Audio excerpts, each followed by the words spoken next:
4.2 का question number 3 हम लोग बनाएंगे। क्वेश्चन नंबर 1 2 हम लोग बना चुके हैं, है ना। 1 में हम लोग को सिंपल गुणनखंड करना था और 2 का उदाहरण जो दिया हुआ था क्वेश्चन के पीछे एग्जांपल, उसी को हम लोग को सॉल्व करना था। 3 में बोलता है ऐसी दो संख्याएं ज्ञात कीजिए जिसका योग 27 हो और गुणनफल 182 हो। ठीक, तो सबसे पहले जब इसको हम लोग सॉल्व करेंगे तो इसको मानेंगे, माना कि पहला संख्या x, ठीक, दूसरा संख्या 27 माइनस एक्स। अब यहाँ पे 27 माइनस एक्स कैसे आया?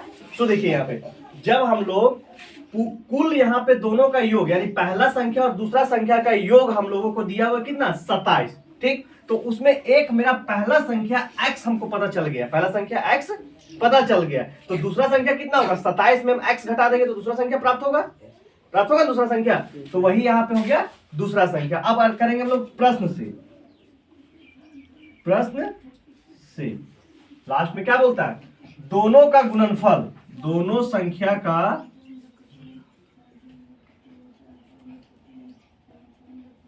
गुणनफल 182 है। ये दोनों संख्या का गुणनफल, इन दोनों संख्या का गुना करने पर कितना आएगा 182 आएगा। तो दोनों संख्या में मेरा एक संख्या कितना हो गया x, ठीक, दूसरा संख्या हो गया मेरा 27 माइनस एक्स। यहाँ पे हम ब्रैकेट दिए, ब्रैकेट क्यों दिए, क्योंकि हम लोग दोनों को गुना कर रहे हैं। इज इक्वल टू कितना हो जाएगा 182, ठीक। अब इसको इससे जब हम लोग मल्टीप्लाई करेंगे तो कितना होगा 27x minus x square is equal to 182, 182। जब फिर इसको हम लोग सीधा करेंगे तो इसको हम लोग लिख सकते हैं minus x square plus 27x is equal to 182। 182 को हम इधर लाएंगे तो हो जाएगा minus x square plus 27x और माइनस 182 इज इक्वल टू 0।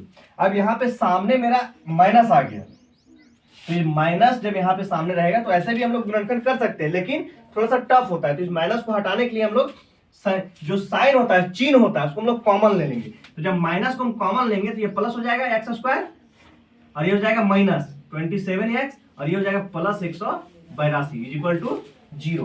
अब यहाँ पे देखिए कैसे हो गया, जब साइन को हम लोग कॉमन लेते हैं ना, तो साइन को कॉमन लेने टाइम जो दूसरे साथ साइन जुड़ा हुआ रहता है, जैसे यहाँ पे माइनस को हम कॉमन लिए तो प्लस कर दिया, और यहाँ से भी हम साइन को कॉमन लिए तो यहाँ प्लस था तो माइनस हो गया, और यहाँ माइनस था तो यहाँ प्लस हो गया। और जब इसका हम लोग गुणनखंड बनाएंगे तो गुणनखंड बनाने वाला विधि आप लोग को बताया गया है। इसको मानेंगे हम लोग a b c। हम लोग साइड में क्या करते हैं, a इंटू सी करते हैं, a इंटू सी। यहाँ पे 1 इंटू 182 इज इक्वल टू 182। 182 को जब हम लोग गुणनखंड करेंगे, 182 को जब हम लोग गुणनखंड करेंगे तो गुणनखंड करने का विधि कितना हो जाएगा, 182 का हाफ कितना होगा, जल्दी निकालिए,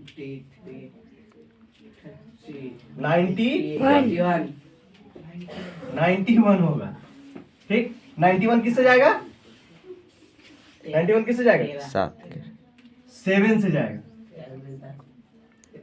ठीक। अब मेरे पास कितना है 2 इंटू 7 इंटू 30, ठीक। अब हम लोग को मल्टीप्लाई करने पर 182 लाना है और जोड़ने घटाने पर कितना लाना है 27 लाना है, ठीक। तो अगर हम इसको कर दे 7 दूनी 14 गुने 13, 182 प्राप्त होगा प्लस में, ठीक। और अगर हम माइनस 14 और माइनस 13 कर दे तो कितना हो जाएगा माइनस 27 प्राप्त होगा। अब माइनस 14 और माइनस 182 देखो सेम संख्या मिल गया ना, माइनस 14 और माइनस 13, ठीक। माइनस माइनस गुना होता है तो प्लस हो जाता है, और माइनस जब जोड़ते हैं हम लोग तो माइनस में ही संख्या जुट के आगे हो जाता है। तो यहाँ पे मेरा कितना हो जाएगा x square minus 14x minus 13x plus 182 equal to 0। X square minus 14x bracket बंद माइनस 13x, अब यहाँ पे माइनस है तो यहाँ क्या हो जाएगा माइनस हो जाएगा, साइन बदलता है ना, जब ब्रैकेट के बाहर में साइन माइनस रहता है तो क्या होता है बदल जाता है, इज इक्वल टू 0। अब इससे जब हम लोग कॉमन निकालेंगे कितना निकलेगा x, यहाँ बचेगा x माइनस 14, ठीक। इससे कितना कॉमन निकलेगा 13, है ना। यहाँ x माइनस 14 बचा।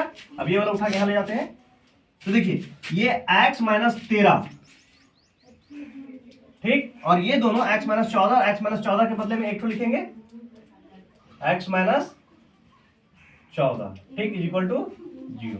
जब इसका हम लोग वैल्यू निकालेंगे तो ये x minus 13 is equal to 0 और ये x is equal to plus 13, और यहाँ पे x minus 14 is equal to 0, x is equal to plus 14। तो पहला संख्या को हम लोग कितना माने थे, x माने थे, पहला संख्या हमारा कितना हो गया